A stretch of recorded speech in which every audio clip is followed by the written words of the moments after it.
പ്രിയ സാധാരണ എല്ലാ കുട്ടികളെയും പോലെ തന്നെയാണ്, വളരെ നോട്ടിയാണ്.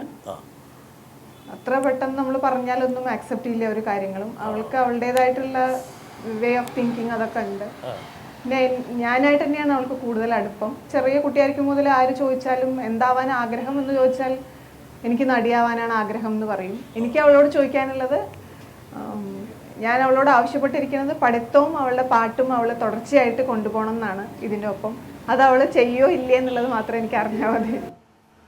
അമ്മ, ഞാൻ തമാശ പറഞ്ഞ കേട്ടാ, അമ്മ നല്ലത് തന്നെ പറയുള്ളൂ എനിക്കറിയാം. പക്ഷെ എപ്പോഴും അമ്മമാർ മക്കളുമായിട്ട് നന്നായിട്ട് വഴക്കിടും ഇല്ലേ? അമ്മയോട് നന്നായിട്ട് വഴക്കിടില്ലേ? ആ, അതെനിക്കറിയായിരുന്നു. അതെ അതെ. അമ്മ പറയാതെ പറഞ്ഞ കാര്യമുണ്ട്, നല്ല വാശിക്കാരിയാണ്. ഒന്ന് അനുസരിപ്പിച്ചെടുക്കണമെങ്കിൽ ചില്ലറ പാടല്ല. എന്തെങ്കിലും ഒന്ന് പറഞ്ഞു കഴിഞ്ഞാൽ തിരിച്ചിങ്ങോട്ട് പറയും. നല്ല വാശിക്കാരിയാണ്. ഇതൊക്കെ അമ്മ ഈ രണ്ട് എന്താ പറയണ്ട 3-4 വാചകങ്ങൾക്കിടയിലൂടെ പറഞ്ഞു വെച്ചിട്ടുണ്ട് കേട്ടോ. അമ്മയായിട്ട് ഒരു ദിവസം എത്ര പ്രാവശ്യം വഴക്കുണ്ടാവും? അങ്ങനെ എന്നൊന്നുമില്ല. ആഴ്ചയിൽ 2 ദിവസം ഉണ്ടാവില്ലേ? ആ, ആഴ്ചയിൽ 3 വഴക്ക്. ഓക്കെ, ശരി. ഇതെല്ലാം കൂടി ഒരുമിച്ച് കൊണ്ടുപോകുമോ, അതെയോ ഏതെങ്കിലും ഒന്ന് കാലി ചുറ്റി അവിടെ വീണ് പോകുമോ എന്നുള്ളതാണ് ചോദിക്കുന്നത്. ഇല്ല, ഇപ്പൊ എന്തായാലും രണ്ടും ഡ്രോപ്പ് ചെയ്യാൻ ഉദ്ദേശിക്കണില്ല. പഠിത്തവും ആക്ടിങ്ങും എത്ര ഒരുമിച്ച് കൊണ്ടുപോകാൻ പറ്റുമോ അത്രയും എന്തായാലും ഒരുമിച്ച് കൊണ്ടുപോകാൻ. പ്രിയ ഏത് പാട്ട് പാടുമ്പോഴാണ് അമ്മയ്ക്ക് ഭയങ്കര സന്തോഷം വരുന്നത്?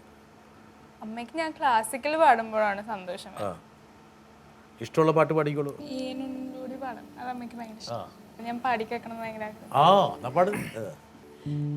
ഏനേനോ നേനേനോ നേനേനേനോ ഏനേനോ നേനേനോ നേനേനേനോ ഏനേനോ നേനേനോ ഏനേനോ നേനേനോ ഏനോ ഏനോ നേനേനോ